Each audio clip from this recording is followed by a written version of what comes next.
So this section, we would like to change the way that we've been listening and interacting. And the first I heard of the monoclonal antibody being available in Australia was I got called by the Western Australian media and says, a new vaccine's been delivered in Western Australia. And I said, has it? It's like, well, you're supposed to know. It's like, well, no, it turned out they were talking about an RSV monoclonal antibody. And it's like, well, is it a vaccine? Isn't it? So it's an education issue because this is a passive protection as opposed to an active immunisation. Should it be recorded on the Australian Immunisation Register because that's supposed to be about immunisation? Should it be funded as a vaccine or a drug? Or what is our question today that we'll be debating is, should it be part of the National Immunisation Program? Because if it's part of that, it should be an immunisation, shouldn't it? And is it an immunisation? And does that matter anyway? So to help us work through that and to put the ideas on the table in a very friendly, but they've got the gloves on ready and they're looking at each other ready now. So on the for case, we'll have 10 minutes to present a case. This is Dr. Nusrat Homaira, paediatric respiratory epidemiologist and associate professor of University of New South Wales. She'll have 10 minutes to talk. And then the general practitioner, author, science communicator, Dr. McKay, will put the case against. They'll have a couple of minutes to counteract, you know, the true traditional debating style, for, against, and then a chance to add any rebuttal. And then we'll ask you as the audience to vote for who you think is the best looking, who's the best communicator, who's made the best point. Even, what's right? That's what I thought. I think it's going to be a tie, so it's going to be interesting to see. It's not about who's best looking, it's about who's made the best case. But really it's about provoking a discussion and your thoughts and exactly crystallise some of your ideas about what's happening. And then at the same time as we're asking you to vote, we'll have online, our online audience who will be coming up, and not quite sure how it's going to be represented, but hopefully we see the answers.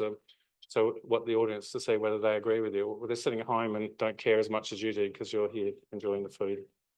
So it's with great pleasure, welcome for the for case of should monoclonal antibodies be added to the National Immunisation Program, Dr. Homaira. Thank you.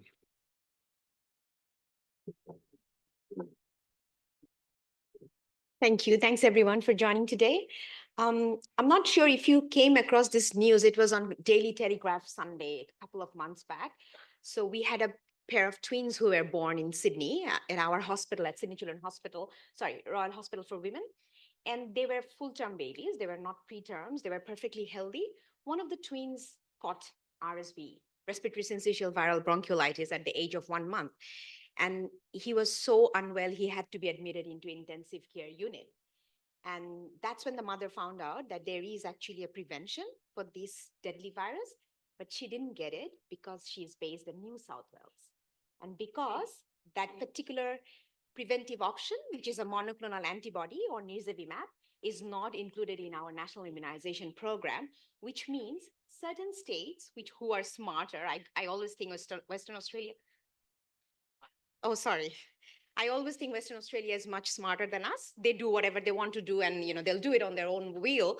So Western Australia and Queensland, of course, had that monoclonal antibody for all infants, but unfortunately we didn't do because it is not under the National Immunization Program.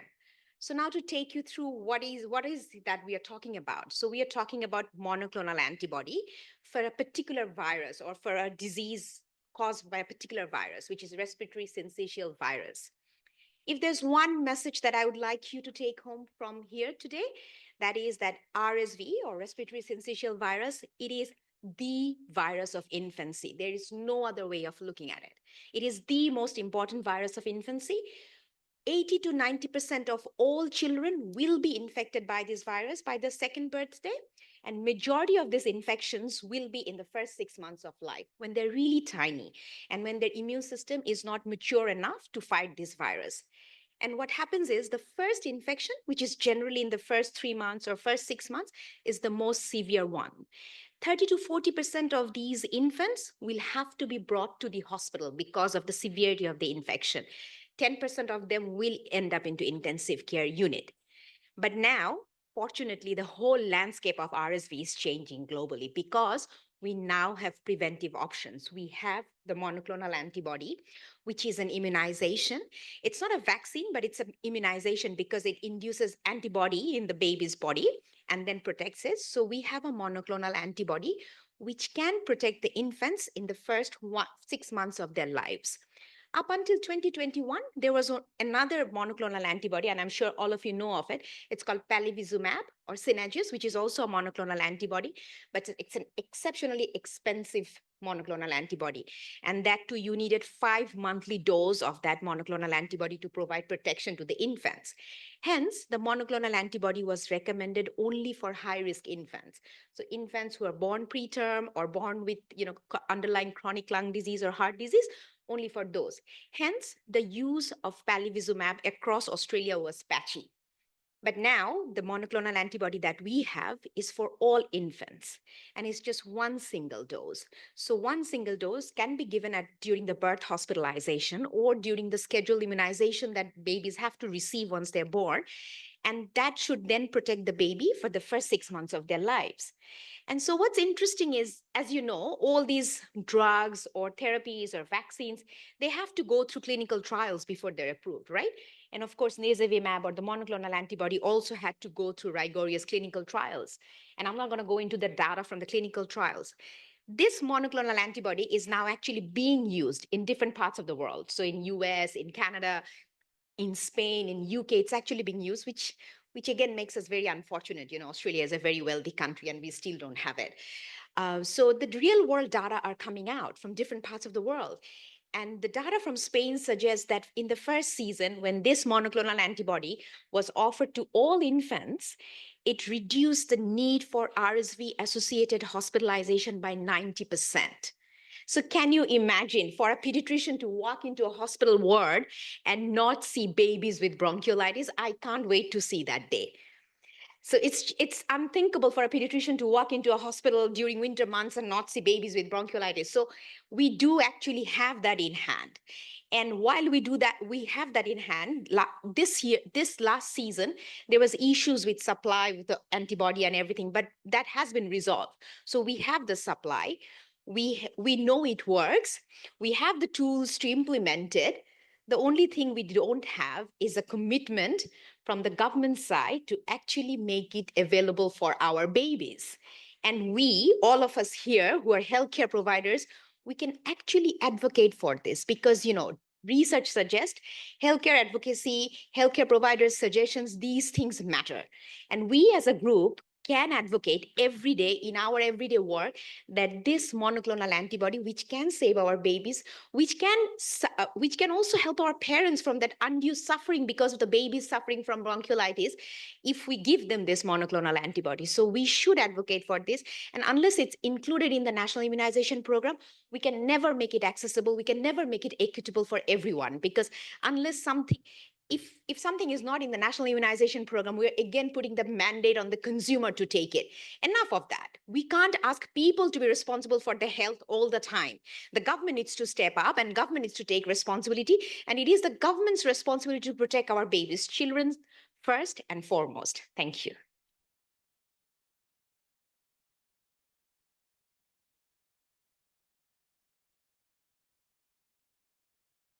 So he's ready to go, gloves off. So Dr. Brad. Thank you, a very spirited forecast. Now, again, Dr. Brad McKay, thank you.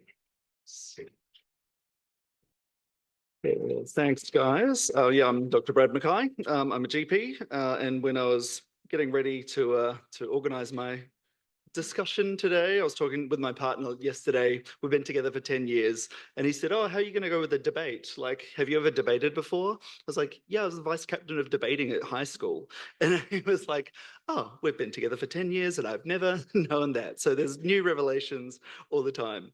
So I just wanted to reiterate exactly what Dr. Nusrat Homaira has said today, is that RSV is awful. And I've sat in the hospitals and I've held babies' hands while we're just hoping that they get through the night on oxygen.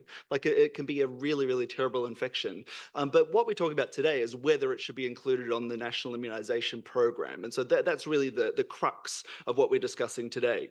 So we don't need to pull on your heartstrings. This is more of an academic discussion and figuring out where we should categorize this, and then also, of course, where the funding should come from.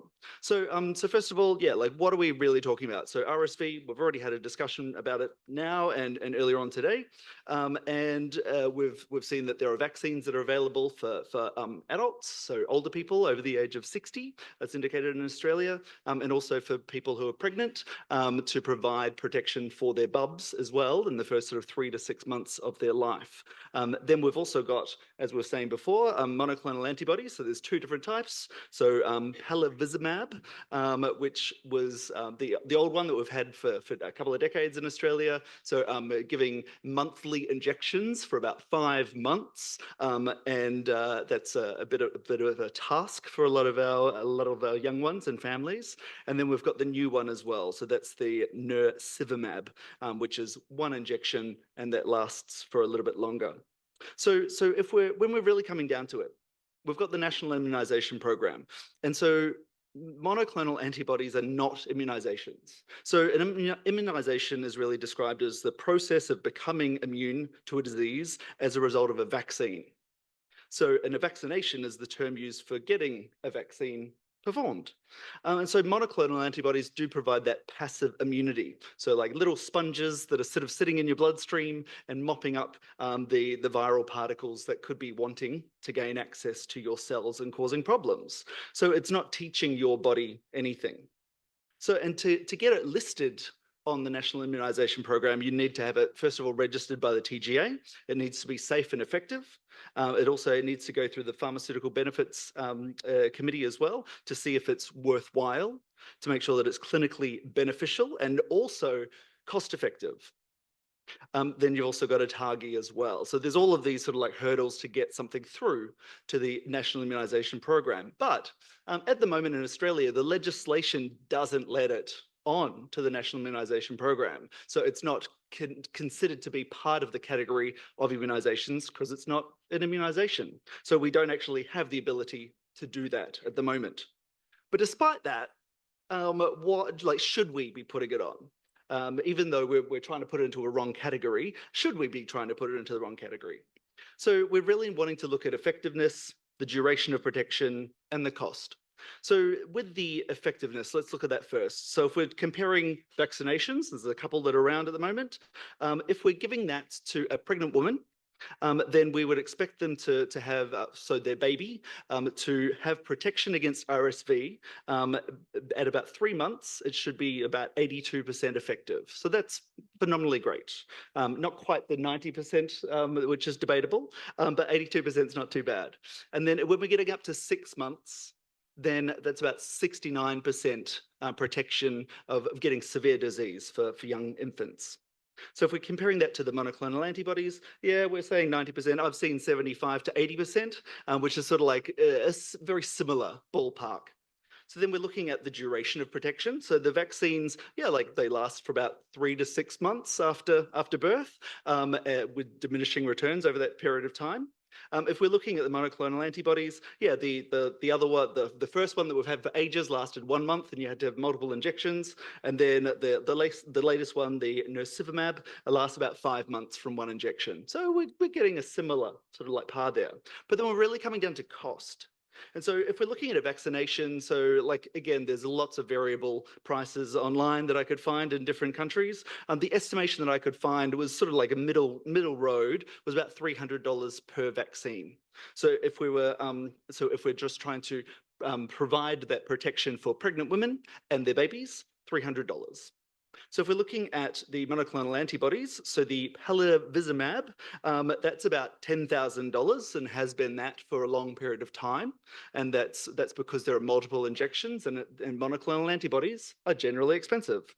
Then we've got the nirsevimab, so the latest one. And again, the estimation of price is sort of around, I could kind of figure out about $760 for like one injection of the monoclonal antibodies. And if you've got a child who's approaching their second RSV season, who's quite at risk of having problems, then they need to have the monoclonal antibody again because it hasn't worked. It's run out of puff from the previous year. So then they need a higher dose. And so that dose is about $1,500 for that, for those people as well.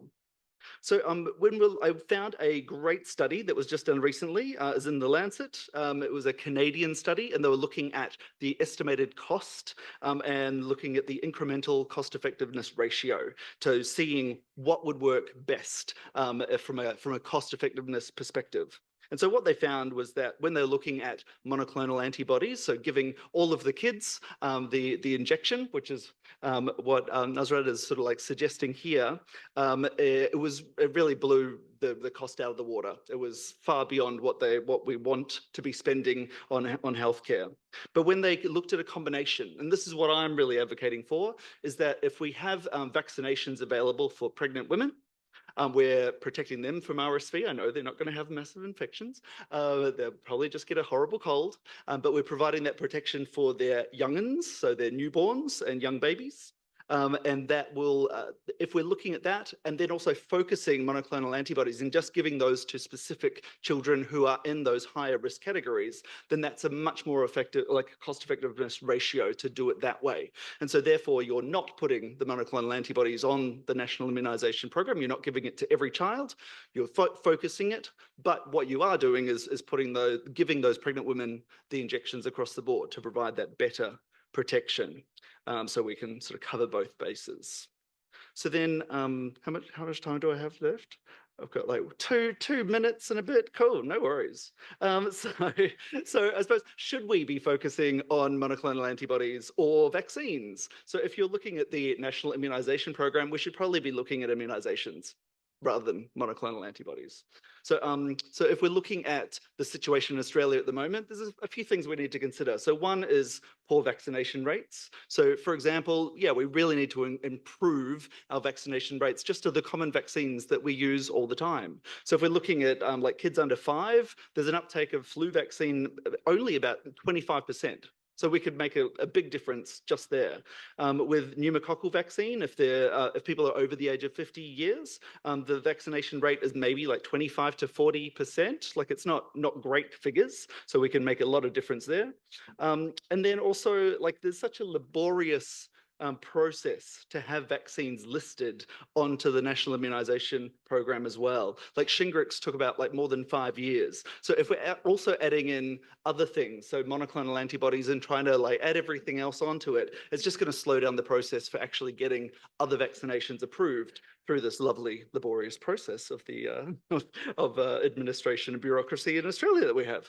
So then the other thing as well is if we're changing the legislation and saying, oh, well, let's include monoclonal antibodies as well, then what else can be brought into that as well? So I'd be thinking, oh, well, do we have doxycycline? That can protect you against malaria. Does that come into the National Immunization Program? It can also reduce your risk of getting chlamydia, gonorrhea, syphilis. So yeah, do we have that as an antibiotic capsule? And you might sort of think, well, no, well, what we're talking about is injections. So if we had something like Cabenuva, which is protection against getting HIV, do we include that in the National Immunization Program for specific people as well? So it sort of opens up the definition of immunization, which I'm not sure that we're really wanting to open up that Pandora's box at the moment. So in summary, this is really, like, I think it's really fascinating to see this play out because this is really a strategy of marketing. So the people that are producing the monoclonal antibodies, they make a lot of money from doing this. It's a very expensive product, it's expensive to make, and they make lots of money from it.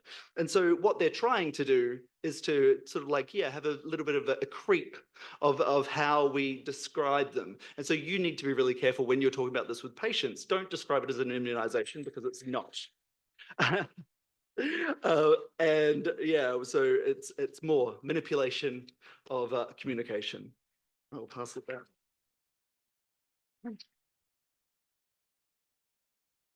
Well, the gloves are off, so let's continue this. So do you have anything to rebut? Yes. Thank you. I think the only correct thing I could take away from that speech is the strategy of marketing, because that's exactly what he was doing. I wasn't aware this was a debate between the vaccine and the monoclonal antibody.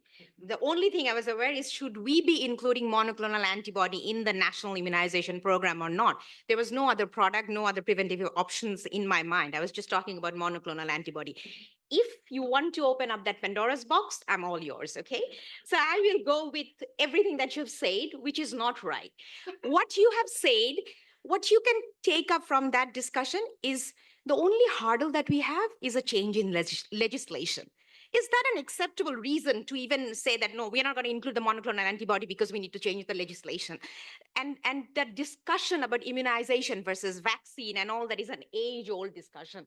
And we have written editorials on that. We have written multiple papers on that. It is a passive immunization. I'm never saying it's a vaccine, but given the scenario, when we had 12,000 hospitalization across the country just because of one virus, and we decide not to take something that we already have in hand because of the legislation, I find that unacceptable. And I really don't understand that debate. Okay. And then in terms of the maternal vaccine being the holy grail, the RSV vaccine is not designed to protect the mothers. It's only designed to protect the infants, because RSV infection in pregnancy is not a problem. And there's data out there saying that, okay? We have the influenza vaccine and the DTaP vaccine, or the pertussis vaccine, which is given during pregnancy. And it is under the National Immunization Program, which means it's funded for every mother. Given that, the uptake is only 70% for pertussis and around 55% for the flu vaccine. So you can understand the vaccination uptake during pregnancy is not that great. And there are multiple reasons behind that. I'm not going to go into that. So what happens to all those women who actually miss out the RSV vaccine when they're pregnant? What do we offer those infants? They might not be the high risk one. They might be perfectly healthy babies, but just didn't get the vaccine. So you're going to tell them to take the nirsevimab or the monoclonal antibody. But if it's not in the national immunization program, and if I have to take it, if I have to pay it, or if it's on the state to pay for it, it's never going to reach all the babies. A vaccine or an immunization is only good if it goes to the hands of the people that it's designed to. And to do that, it is the mandate of the government to ensure that every child, every mother, every woman, every elderly people who needs a vaccine or who needs an immunization get it. We can't put the onus on the consumers to take up something which is available, which is being utilized across the world, and which is also being used in different parts of the country. And so the second thing is, the vaccine is recommended for 28 to 36 weeks gestation.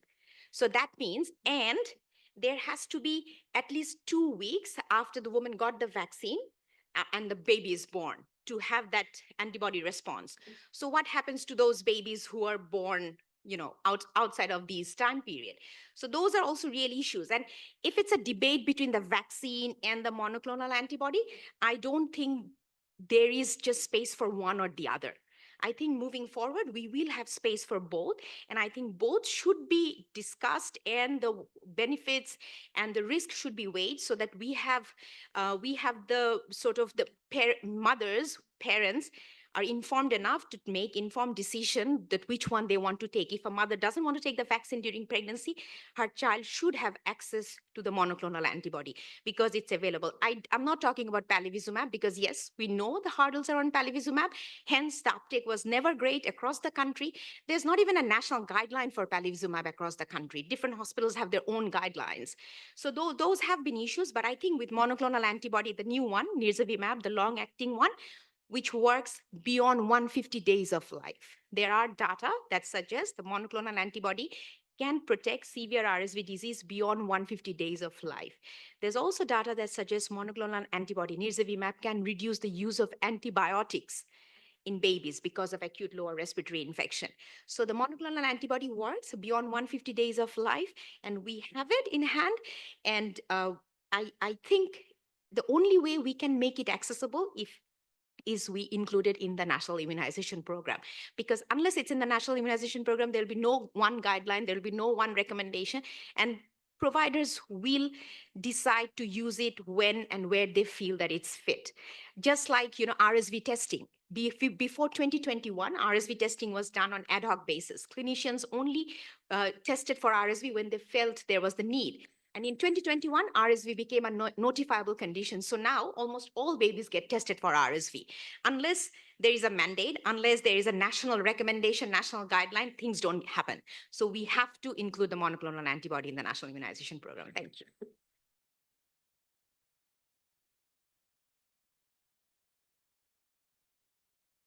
Well, I guess she's made her views clear, but Brad, Dr. McKay, do you maybe have a different view?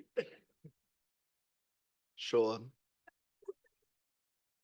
So I don't know about you guys, but I think if we're trying to immunize pregnant women, often they are seeing health services towards the end of the pregnancy. So there's ample opportunity to give the vaccination to those pregnant women to provide that care. And yes, it is important to give it 2 weeks before the child's born, but in most cases, I would suggest that would be a possibility in Australia.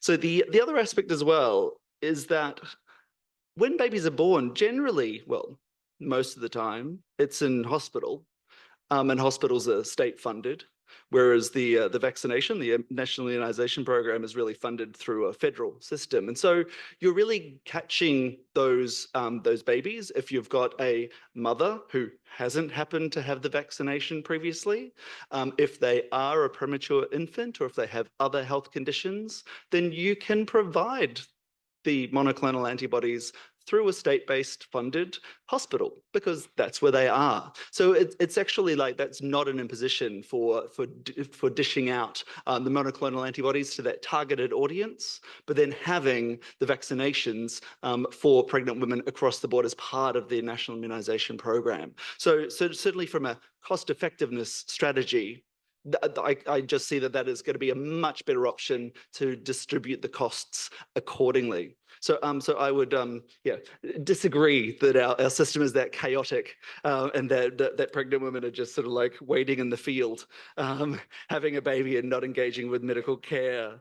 So I just wanted to reiterate the importance with RSV. Yeah, it is horrible, but we also don't need to break the Medicare budget by spending lots and lots of money on a very expensive monoclonal antibody across the board.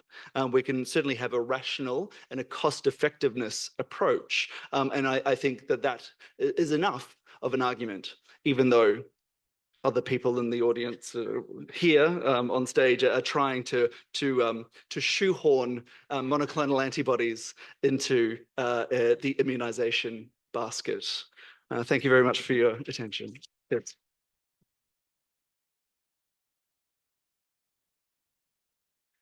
So thank you very much. I'm not sure whether we get them to shake hands now or after this. So in the spirit of education and learning, and I really, really appreciate putting wholehearted energy into the debate before we vote, not to take it personally if maybe. So online, we'd ask people to vote. And while that's happening, we need a show of hands. We've got 60% and against 40%. So a similar result there. Guys, thank you very much. We really appreciate it. And thank you very much. Really appreciate the time. Thank you very much.